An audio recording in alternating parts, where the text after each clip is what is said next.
O nosso entrevistado hoje faz das lutas das minorias sua bandeira política.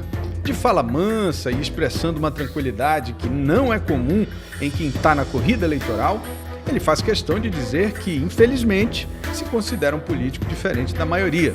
E é mesmo, foi um dos prefeitos mais novos do país. Certo que depois enveredou para o caminho do parlamento e não saiu mais de lá. Eu estou falando de Luiz Castro. O senhor foi prefeito aos 23 anos e de repente enveredou por uma carreira toda no Legislativo. A diferença daquela experiência ainda muito jovem no Executivo e de repente enveredar para o Legislativo, perdeu um pouco da vontade de ir para o Executivo? Na verdade, eu fui prefeito muito jovem, por 2 mandatos, num município pequeno, distante, muito sofrido. Então foi um desafio enorme do ponto de vista existencial, mas me trouxe também um referencial da necessidade de fazer um trabalho mais amplo, mais macro. E no primeiro momento eu pensei que faria esse trabalho no âmbito profissional, no âmbito jurídico, mas no segundo momento eu fui chamado ao Legislativo. Interessante que eu trouxe os temas que eu atuava como prefeito, porque um prefeito lida com saúde, com educação. É tudo, né? Com o setor primário, né? Tudo. E como em Vira não dispunha de muitos técnicos, não dispunha de muita gente qualificada, principalmente no meu primeiro mandato, eu tinha que me tornar uma espécie de generalista, que entendesse um pouco de cada uma das áreas e, junto com os secretários, ajudasse a administrar cada uma dos segmentos. E eu trouxe esse perfil eclético para o meu mandato de deputado, tanto é que eu sou um parlamentar que lido com muitos temas. Eu lido com a área de setor primário, a área de saúde, a área de educação, eu lido com desenvolvimento econômico, com meio ambiente, com direitos humanos. Acho que sou o parlamentar estadual que lida com o maior número de assuntos de interesse coletivo. Quer dizer, não tem aquela única bandeira só, né? Assim, não tenho. Algumas bandeiras ganham certo destaque, claro, em alguns momentos, por exemplo, na questão das CPIs, pedofilia. Em outros momentos, o enfrentamento da corrupção, combate às coisas erradas, a busca de transparência. Em outros determinados momentos é porque algum tema muito palpitante que diz respeito à minha atuação. Ultimamente, a área de saúde, infelizmente, a área de segurança, elas se tornaram tão complicadas que não há como um político como eu, comprometido com as políticas públicas, com a fiscalização, eu não me envolva mais e não dedique mais tempo a essas duas questões, mas eu não esqueço das outras. Mas eu olho esse contexto todo e eu acho que a tua experiência política ela é interessante exatamente por isso. Né? Você esteve no Executivo e foi para o Legislativo. E a gente também não pode negar que o cenário daquela época no interior do Amazonas não mudou muita coisa para hoje. Infelizmente. Qual é a sua avaliação? O que efetivamente é a realidade do interior e por que um estado como o nosso não consegue levar, vamos dizer assim, é meio clichê, mas o progresso para o interior, né? Eu vejo duas razões. Uma, e as duas estão associadas, elas estão interligadas. Uma é que se formou uma cultura de comportamento político e social muito paternalista, transferindo da figura do antigo seringalista para dos prefeitos, dos políticos, dos governadores, a dependência, uma verdadeira dependência do que está no poder. Antes era o seringalista, depois é o político eleito, principalmente o prefeito e o governador. Isso é associado também a um outro fator que é a dependência única e exclusiva da Zona Franca de Manaus. Da mesma forma que no tempo da borracha se tinha aquela cultura que a nossa economia é toda vinculada à produção de borracha, e no começo foi muito bom, mas depois foi um desastre, se vinculou também no imaginário das pessoas, das mais pobres, das mais ricas, com raras exceções, essa coisa de ser vinculado só à Zona Franca e não buscar outras alternativas. E do lado da governança, uma governança pública que ficou simplesmente imediatista eleitoreira, que perdeu qualquer horizonte de planejamento, de compromisso com o futuro. Porque compromisso com o futuro significa eu vou ver as alternativas que nós temos para o nosso Estado se desenvolver e não vou apostar tudo numa única ficha e vamos ter um planejamento de ações de médio e longo prazo. E não só ações que agradam o eleitor, mas ações que ajudam a construir também uma vida melhor daqui a 4, 5, 10, 15 anos. O Amazonas se perdeu totalmente dessa visão de futuro. Isso foi desastroso e aí vem a corrupção, vem o eleitoralismo, vem um monte de vícios que nós temos aqui na nossa gestão pública, a ponto de que o Amazonas hoje está mais atrasado que o estado do Acre, apesar do Amazonas ter uma biodiversidade tão grande ou até bem maior que a do Acre, de ter o gás de urucum, de termos cassiterita em Figueiredo e de termos o polo industrial, e o Acre não tem nada disso. O Acre não tem nem turismo. Nós temos pouco turismo, mas temos um pouquinho. Como é que se explica, então, que o Acre hoje tem um povo menos pobre que o povo do Amazonas? Não estou comparando nem com Rondônia, porque Rondônia você fala o agronegócio, a produção. Estou comparando com o estado do Acre.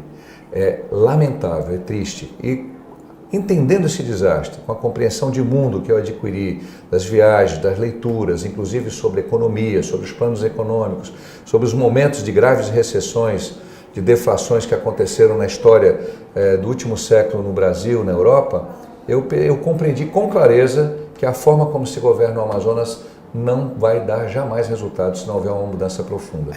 E a gente percebe isso é muito verdade, né? Porque quando você olha a Zona Franca, ela foi muito boa para Manaus, né? A gente pode dizer assim, ó, é um negócio, não podemos perder e tal, mas é Manaus. Por uma parte de Manaus.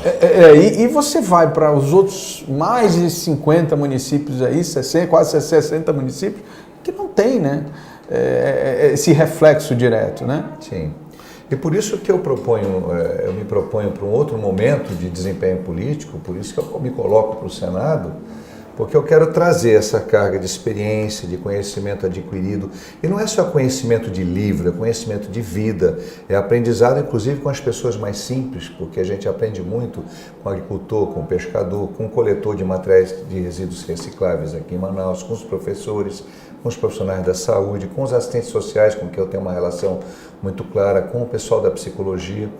A gente tem que levar esta experiência para um cenário maior e mostrar que é possível ser político mantendo coerência, mantendo uma linha de comportamento de ação ética, colocando o interesse da coletividade antes do seu próprio interesse pessoal, não usando a política como uma carreira, não sendo carreirista, mas como uma atividade de serviço. O político é representante da sociedade.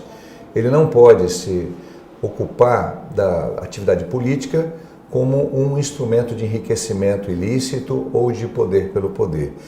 Pela minha conformação de história de vida, de compromisso político, eu entendo que, especialmente nesse momento, eu sou uma opção diferenciada para o Senado. Eu sou uma opção diferenciada de todos os outros candidatos. É isso que eu ia te perguntar. Você se considera um político diferente? Infelizmente.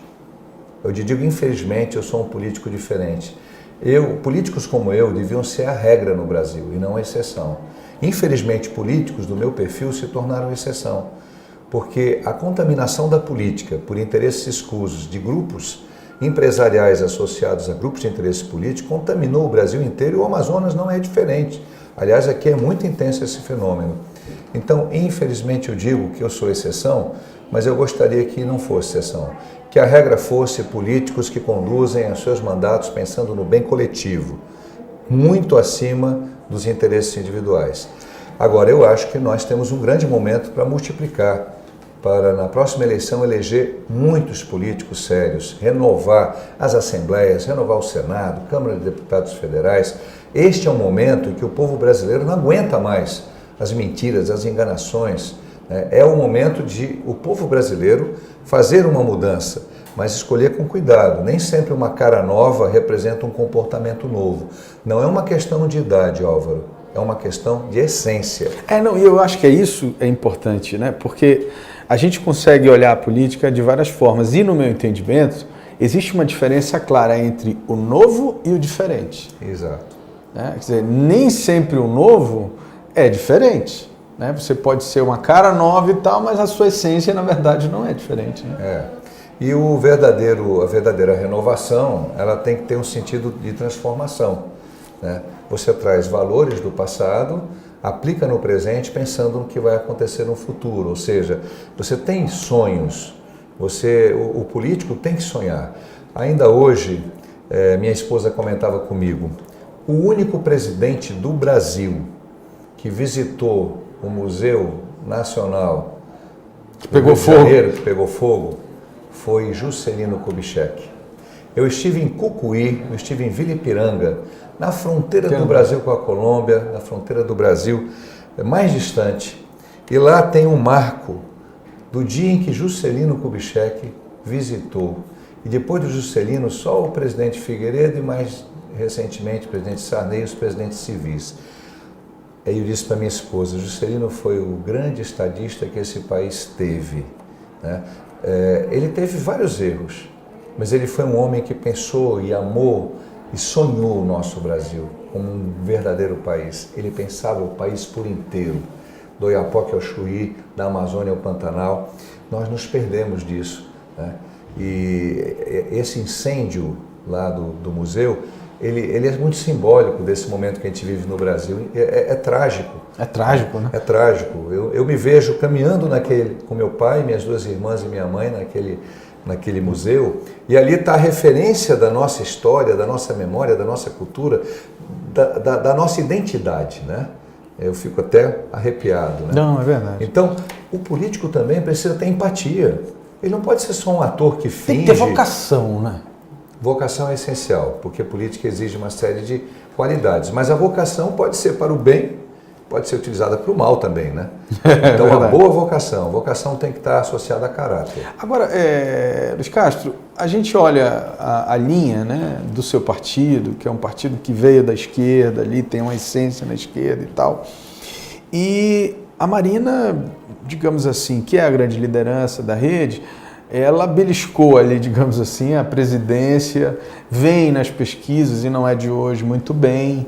A gente vê que é um discurso que tem uma empatia com boa parte da população brasileira, mas não conseguiu emplacar ainda, né? A gente não vê, assim, o povo brasileiro abraçando, digamos assim, como de uma forma mais consistente, que dê a garantia dela chegar lá e a rede ter um espaço maior. O que você acha que falta no discurso do partido? O que está faltando? Falta alguma coisa no discurso ou falta alguma coisa da sociedade de compreensão? Eu acho que é um aprendizado recíproco, né? E vejo que Marina vem crescendo, apesar do pouco tempo de televisão, sermos um partido pequeno, novo, que não tem estrutura organizada na maior parte das cidades brasileiras, porque não deu tempo para fazer isso. Isso é um partido que não aceita a corrupção, temos uma forte ética, a rede desde o início apoiou a Lava Jato, isso incomodou muitos segmentos. A rede não é exatamente um partido de esquerda, a rede é um partido que se propõe ser um partido de vanguarda. Nós não temos o dogma da esquerda e da direita, e isso ainda não é muito facilmente compreensível para muitas pessoas, né? Quando a Marina fala, não é uma questão de direita ou de esquerda, é uma questão de avançar, de entender que o mundo mudou, que nós temos uma sociedade muito diferente da sociedade do passado. O desafio é trazer valores e princípios que têm que ser mantidos do bem comum, da fraternidade, da solidariedade, do respeito, da democracia e, ao mesmo tempo, associar isso aos desafios do momento da sustentabilidade, da ligação entre os povos do mundo que se aproximam cada vez mais pelo comércio, pela comunicação, pela internet, pela cultura. Então, tudo isso faz parte. E a Marina é a pessoa mais preparada para governar o Brasil nesse momento. E o povo vai percebendo, o que a tem atrapalhado é o sectarismo, né? A coisa que eu quero uma solução rápida. Eu estou tão chateado, tão contrariado, que eu quero alguém que diga eu venho e resolvo, que eu resolvo de qualquer maneira. Mas não é bem assim, a gente tem que tomar cuidado. Não se resolve de qualquer maneira, se resolve com muito trabalho, com muito diálogo, com muita firmeza de princípios e com muita organização nessa ação. É verdade que nem na vida da gente a gente resolve as coisas assim. Não, você quer reformar a tua casa, você tem que ter um planejamento, né? É verdade. Tem que começar a fazer as coisas de acordo com o que você pode fazer. É verdade, eu acho que o povo está tão chateado com tudo que aconteceu na política nos últimos anos. Sim. Que o sentimento é o seguinte, não, vamos para o radical, né? Vamos tentar realmente fazer a coisa romper, né, com tudo isso. Isso é perigoso, na sua visão? É perigoso, mas como diz o caboclo do interior que eu aprendi, tem muita água para rolar debaixo da ponte, vai ser um mês impressionante. Vai ser um mês que vai passar muito rápido, mas muitas coisas vão acontecer no imaginário do povo brasileiro. Então não há uma previsibilidade. Nós podemos daqui à véspera da eleição tem um quadro totalmente modificado. E esse quadro pode ser favorável ao futuro do nosso país, pode ser desfavorável. Não pensemos que já estão definidas as diretrizes e os resultados eleitorais. Tudo pode acontecer, de bem ou de mal, eu espero que de bem. Tá, agora, Luiz, falando um pouquinho dessa sua opção agora, né, de buscar o Senado Federal. Nós estamos falando aí também de uma ruptura, né? E uma ruptura local, né? Vamos dizer dessa forma. O que você acha, o que você está achando do cenário que está sendo colocado aí? Você acha que segue essa mesma linha de que tudo pode mudar ainda, de que muita coisa vai ser colocada à prática aí nesse próximo mês? Veja bem, nós temos nas pesquisas mais de 50% dos eleitores declarando que não tem intenção de votar para ninguém ou não sabe para quem vão votar. Ou seja, nós temos 56% de indecisos. É muita gente. Ele define a eleição. Que não escolheu nem o primeiro voto, nem o segundo voto para o Senado. É muita gente. Muita gente que vai pensar, que vai definir o seu voto até o dia da eleição. É neste campo que um candidato como eu, se Deus quiser, com a ajuda do povo, vai crescer. Porque as pessoas vão perceber, por exemplo, que eu sou o único candidato ao Senado que renunciou a todos os privilégios que os senadores da República desfrutam. Privilégios que os senadores atuais do Amazonas nunca deixaram de receber, como aposentadoria vitalícia, que eles não recusaram, como o plano de saúde vitalício, Álvaro, que é o melhor plano de saúde para quem desfruta dele do mundo. O Senado gastou 350 milhões de reais no ano passado, pagando o plano de saúde de senadores, ex-senadores e seus dependentes. Ou seja, não é nem um plano de saúde, pagando tratamento de saúde no Einstein, no Sírio-Libanês, milhões e milhões de reais, à custa do erário brasileiro. Ex-senadores. E ex-senadores, é vitalício. Plano odontológico também é vitalício. Não é durante um mandato apenas. Nem os deputados federais têm tantos privilégios. Aliás, só os senadores têm esse grau de privilégio. E o único que recusou várias dessas benesses do Amazonas foi Jefferson Pérez, que já é saudoso e falecido. O senador Regufe, de Brasília, recusou todos os privilégios. Marina Silva recusou a aposentadoria vitalícia como ex-senadora, recusou o plano de saúde vitalício. É uma das poucas ex-senadoras que não recebe essas benesses. Mas a maioria absoluta dos nossos políticos acha normal ter um apoio para escolher qualquer hospital particular para fazer o tratamento de saúde seu e da sua família, enquanto o povo está aí sofrendo nas filas do SUS, aqui no Amazonas, gente morrendo porque não consegue nem sequer uma hemodiálise, o SECOM abarrotado de pessoas, uma biópsia demorando mais de 6 meses. A situação do povo brasileiro na área de saúde é muito difícil, um retrocesso muito grande. Como é que um senador não se manca? Como é que os nossos candidatos não perceberam que o povo do Amazonas não suporta mais tanto privilégio? E não tem ninguém que tenha recusado, à exceção do Jefferson Pérez, que já faleceu. Nós precisamos mudar a postura do político, não pode ser a postura de um ser privilegiado, não pode ser a postura de um senhor feudal, de um aristocrata dentro de uma república. A república não permite isso. Uma verdadeira república não pode ter séquitos de representantes. Acho que nenhum país do mundo tem essa... Não sei se... Assim, eu não estudei tudo, mas assim, a gente ouve em muitos países, principalmente da Europa, em que os políticos, na verdade, não têm quase privilégio nenhum, né? Alguns não têm nem salário, né? Eu vejo o seguinte, o salário, um bom salário... Tudo bem, você está trabalhando... Se quiser, paga o seu plano de saúde, aluga o seu apartamento. O que é um excelente salário? Que dá, né, para você... Álvaro, sabe quanto o Senado custa para o Brasil? 4,5 bilhões de reais. É o Senado mais caro do mundo. Pois é, imagina, né? Imagine o que representa isso de custo para a sociedade brasileira. Mas isso é só um dos fatores. Também eu coloquei no cartório de títulos e notas do meu site os compromissos, o meu plano de mandato. Nenhum outro candidato ao Senado fez isso. Porque o resto é marketing, é programa de televisão com produtoras caríssimas, com belas paisagens, tá certo? Sorrisos, né? Muito sorriso. Aí às vezes a minha equipe diz, Luiz Castro, você tem que sorrir mais nos seus programas de TV. O povo não está sorrindo não, pessoal. O povo está muito sofrido, o povo está muito triste. Eu quero sorrir quando eu ver as coisas melhorarem, eu quero contribuir para elas melhorarem. Um mandato de Senado é de 8 anos. Imagine, tem pessoas aí que estão há 8, 16 anos e não disseram a que vieram. Nós temos a Zona Franca ameaçada. Nós temos a falta de integração dos nossos senadores com os senadores da região amazônica. A antiga Comissão da Amazônia e Integração Nacional mudou de nome e virou Integração Nacional e Amazônia porque o pessoal do Sul, do Sudeste tomou conta dela. Nós não sabemos nos unir naquilo que nos interessa. Os paraenses querem mudar a Lei Candir, porque a Lei Candir prejudica profundamente o Estado do Pará. Se nós ajudarmos o Estado do Pará a mudar a Lei Candir, eles vão nos ajudar a apoiar a Zona Franca. Claro. O Estado de Roraima está aí sofrendo com os venezuelanos. E o governo do Amazonas, os senadores do Amazonas, fazem cara de paisagem. Só que o problema não é comigo, né? Não é comigo, só que está chegando aqui também. Chegando. O sarampo é um exemplo, né? O sarampo é um exemplo, a migração dos venezuelanos, os desempregos, os nossos venezuelanos aí nas ruas pedindo trabalho, implorando por alguma coisa. Esta visão pequenininha, limitada da maioria dos nossos políticos, nós não podemos aceitar. O Amazonas é um estado grande. Então nós precisamos trabalhar o Amazonas numa outra dimensão política.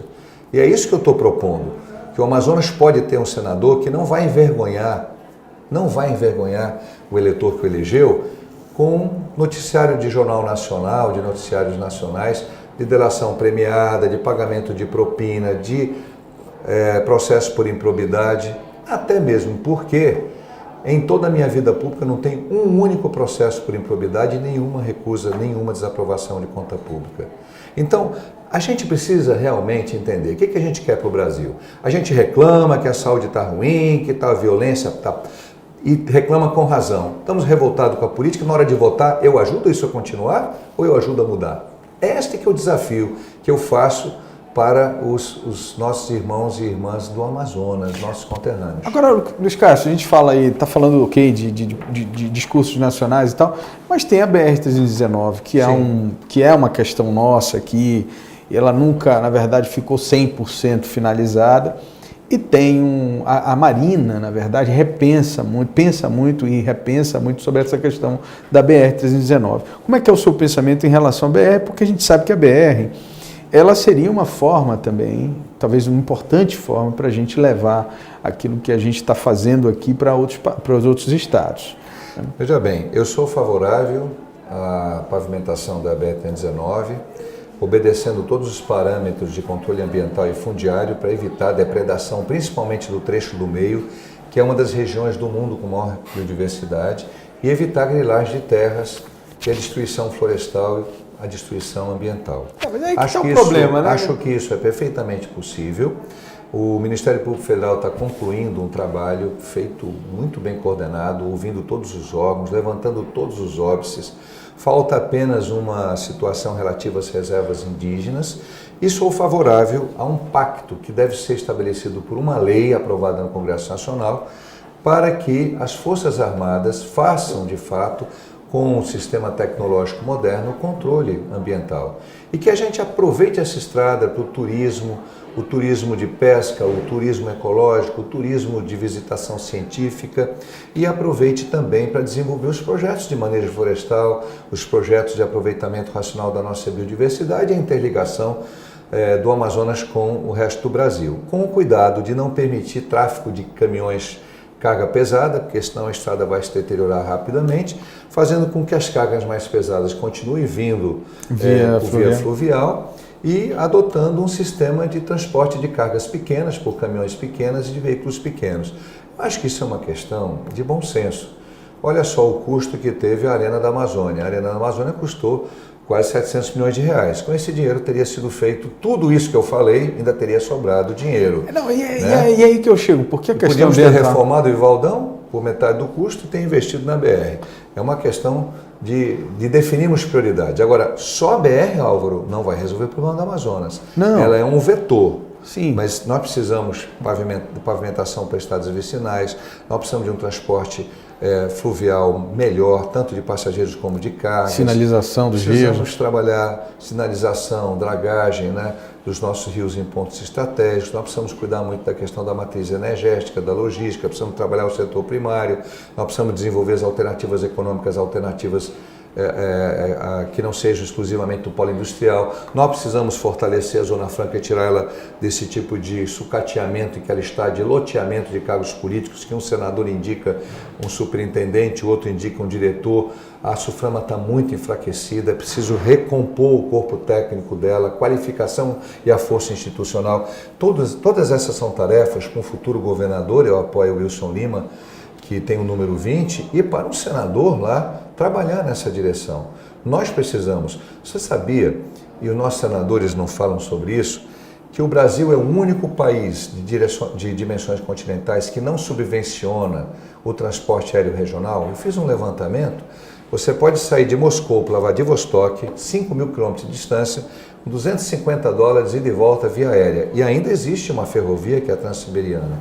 Você sai de Washington, sai de Los Angeles, sai de Miami, sai de Nova York para o Alasca, também com voos em que o governo norte-americano subvenciona por uma política tributária inteligente para que os voos sejam baratos, para ajudar o povo do Alasca, que mora numa região muito distante. E que não deve economicamente valer a pena para as companhias. Não. Né? Então, mesmo países capitalistas, não é diferente na Austrália. Países capitalistas que fazem essa política como uma política de integração nacional, de compensação das desigualdades e de estímulo para essas populações, para o homem do Alasca dizer: eu sou americano, eu não quero ser canadense nem russo, porque o meu país me ajuda aqui, para que as populações das regiões mais setentrionais da Austrália, distantes de Sydney, de Canberra, de Melbourne, elas se sintam australianas e defendam a Austrália com o sentido de identidade nacional. Para que as populações da Sibéria, lá perto do Pacífico, lá de Vladivostok, que é fácil atravessar para o outro lado do oceano, elas se sintam russas, se sintam identificadas. Nós não fazemos isso no Brasil. Nós não valorizamos a Amazônia. O Brasil não reconhece a Amazônia como um patrimônio e como um imenso potencial de soluções para gerar emprego, gerar renda, gerar credibilidade. A nossa floresta produz 50% das chuvas que caem no nosso centro-oeste, no sul, no sudeste, na Argentina, no Uruguai e no Paraguai, ajudando a abastecer todos os reservatórios de água para consumo humano, de água potável, os reservatórios das hidrelétricas e ainda as chuvas que irrigam a agricultura, o agronegócio brasileiro. Ou seja, a gente faz muito por lá, né? E o que vem de volta aqui para aquela tribo indígena, para aquela população ribeirinha, para aquela comunidade de agricultores familiares que está ali abandonada, sem saúde de qualidade, sem educação, sem horizonte e até sem previdência social, porque o Amazonas é o segundo estado do Brasil com o pior nível de atendimento de previdência. É o segundo estado do Brasil com o pior indicador de financiamentos pelo Pronaf. É o estado cujo interior, na última pesquisa do IBGE e do FIJAM, mais pobre do Brasil. É o segundo estado com o maior índice de pobreza do Brasil, só ganhando do Maranhão. Não dá para agora a gente achar que é normal reeleger os atuais senadores que não fizeram nada para enfrentar esse quadro absurdo, desastroso que se instalou no nosso estado. Luiz Carlos, para a gente finalizar, você tem orgulho de ser político? Tenho orgulho de ser político honesto, sincero, verdadeiro. Não perfeito, porque nenhum de nós é perfeito. Todos nós podemos cometer erros de boa fé e temos que corrigir. Mas sou um político que trabalha sempre com boas intenções, eu busco sempre o bem coletivo, gosto de ouvir. Quando há conflitos de interesse de segmentos representativos, vamos dialogar para ver se chegamos a um denominador comum. Então eu tenho orgulho de ser uma pessoa que não só fala, mas faz o que diz. Fui prefeito no interior, não enriqueci, fui deputado, não enriqueci, mas ajudei onde estive a dar bons resultados. Só no aplicativo Direito na Mão, que é um aplicativo, o único parlamentar do Amazonas, que tem um aplicativo, você pode baixar no Play Store, chamado Direito na Mão. Ali tem 53 leis de minha autoria. Já cobrei até a minha assessoria divulgar, a ampliar, porque já temos novas leis. Eu vou citar alguns exemplos. Por exemplo, tem uma lei que proíbe que se corte a energia de uma casa no final de semana ou no feriado ou na véspera de final de semana e feriado, para proteger o idoso, a mulher grávida, que muitas vezes não sabe que o arrimo da família não pagou a conta. Porque se corta energia no sábado, como é que ele vai no domingo resolver? Né? Eu tenho uma lei que garante 5% das vagas da UEA para pessoas com deficiência. Pessoas que, portanto, muitos que têm alta capacidade cognitiva, mas que são cegos, têm deficiência audiovisual, são surdos, são pessoas com autismo, pacientes renais crônicos. Temos uma lei que define a obrigatoriedade de ter assistentes sociais e psicólogos nas equipes intersetoriais de educação. Isso é uma emenda de minha que o governo do estado não está cumprindo da forma como deveria cumprir. E nós estamos cobrando e chamando o Ministério Público para cobrar. Eu tenho uma lei, a emenda constitucional, que criou um capítulo de uma política pública do cooperativismo. Eu sou presidente da Frente Parlamentar do Cooperativismo. Então, as leis do Luiz Castro mostram que eu trabalhei. Eu não sou um parlamentar de 2 ou 3 leis. Essas 53 leis que estão no aplicativo, que você pode baixar do Play Store, elas mostram um pouco do nosso trabalho. Mas fora isso, nós fiscalizamos hospitais, escolas, delegacia de polícia, fizemos denúncias, entramos com ações civis públicas, promovemos audiências públicas, fizemos muitas visitas de inspeção, defendo a nossa infância e adolescência. Então, nós queremos oferecer esse compromisso de trabalho para honrar o amazonense no Senado da República. Feito. E o nosso número é 180. Tá certo, tá? então. Pedimos o seu apoio. Pedimos o seu, Álvaro, e de todos aqueles que querem ver o nosso país melhorar e o nosso Estado também. O 180, ele é um número que as mulheres agredidas por homens insensatos, por homens de mau caráter, elas podem recorrer para serem protegidas. O 180 nessa eleição é o número que o eleitor de bem, o cidadão honrado, pode recorrer para colocar alguém que não lhe envergonhe no futuro e que honre o mandato trabalhando pelo povo do Amazonas. Quero lhe agradecer e desejar sorte nessa eleição. Muito obrigado, de coração. Se você curtiu a conversa política de hoje, dá uma conferida nos outros episódios no canal BAN no YouTube ou na página do site O Poder e do site Imediato no Facebook. Toda segunda-feira, à noite, tem novidade.